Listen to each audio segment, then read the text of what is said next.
Olá e bem-vindos. Olha, o material que a gente tem hoje é um livro chamado Perdão Dominado pelo Diabo, Nunca Mais, de Renato Bueno. E a ideia central dele, assim, é daquelas que te faz parar para pensar. Com certeza. O autor defende que a falta de perdão não é só um peso emocional, sabe? Mas uma espécie de porta que a gente deixa aberta para problemas espirituais. Exato. Mas o que realmente me fisgou foi a proposta de que existe uma sequência exata, uma ordem certa de passos para alcançar uma liberdade genuína. E é isso que a gente vai mergulhar fundo aqui. Não se trata só de dizer, perdoe mais, Não, claro. mas de entender por que, segundo o autor, a ordem em que a gente perdoa é o que faz toda a diferença. Nossa missão é meio que desmontar essa tal sequência do perdão e ver a lógica por trás dela, né? Sim, Ele baseia tudo numa experiência pessoal muito forte. Uma jornada que ele diz que foi da angústia total a uma libertação completa. E o pilar de tudo é um conceito que ele chama de terreno legal. terreno legal. Explica melhor isso. Soa quase como um termo de advogado. E a analogia é essa mesma. A ideia é que, ao guardar rancor, nós voluntariamente damos um direito legal para que forças espirituais negativas atuem na nossa vida. Nossa, Não é que a gente é punido por não perdoar. É que nós mesmos saímos da zona de proteção divina e damos permissão, entende? é uma mudança de perspectiva gigante. A responsabilidade é nossa. Totalmente. E o que torna essa abordagem única é que a solução não é um ato de vontade aleatório, mas um processo, um método com começo, meio e fim. Certo. Então vamos entrar nesse método.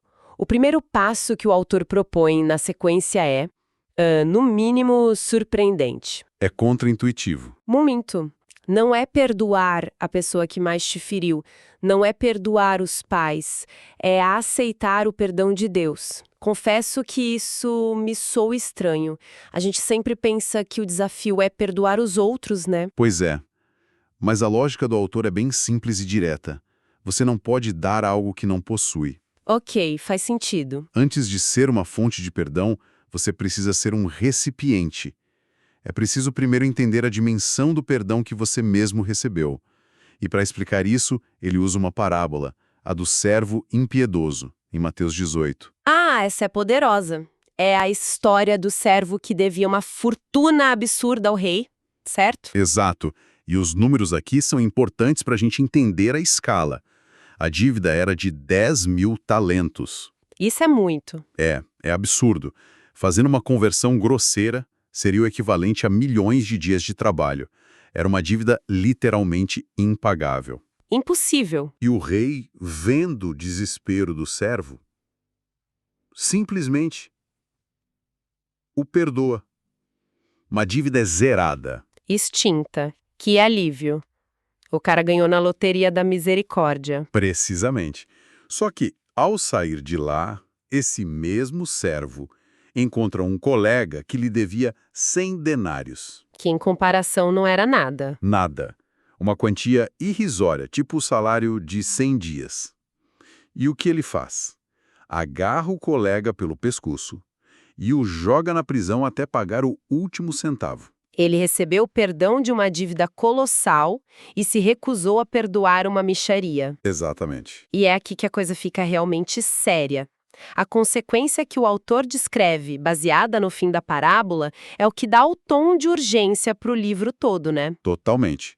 O rei fica sabendo, fica furioso e entrega o servo aos verdugos, aos torturadores. Aos torturadores? Que pesado. Pois é. E o autor faz uma conexão direta. Esses verdugos não são figuras medievais, são os tormentos que a gente vive hoje. Tipo, Exato. Ele interpreta os verdugos como a ansiedade, a depressão, a opressão mental, enfermidades de fundo emocional, tudo aquilo que nos atormenta. caramba. Então, a falta de perdão para ele é o gatilho que aciona um mecanismo espiritual que nos entrega para esses torturadores. Essa é a tese.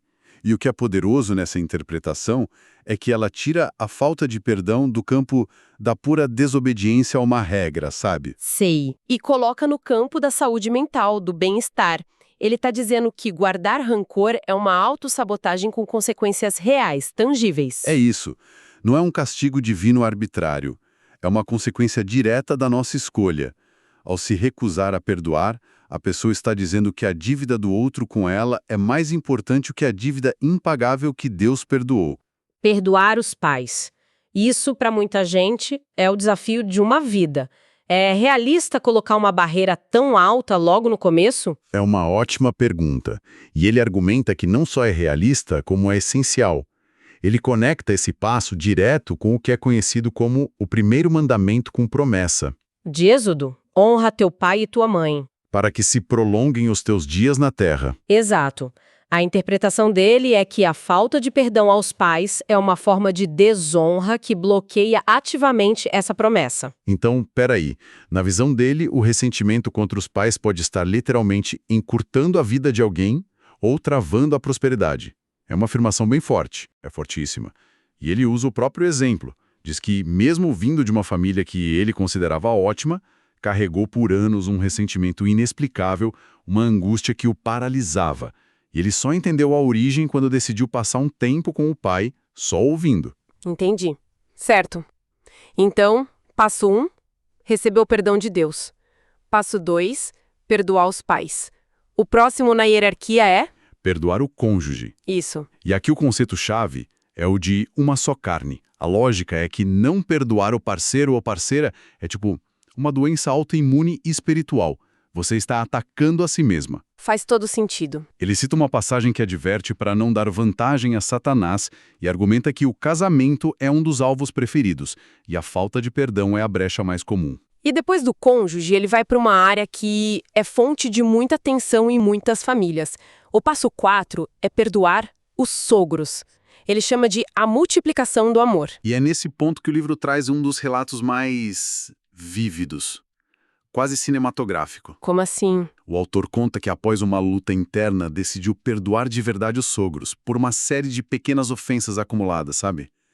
E ele descreve que naquela mesma manhã sentiu uma presença do Espírito Santo como nunca antes.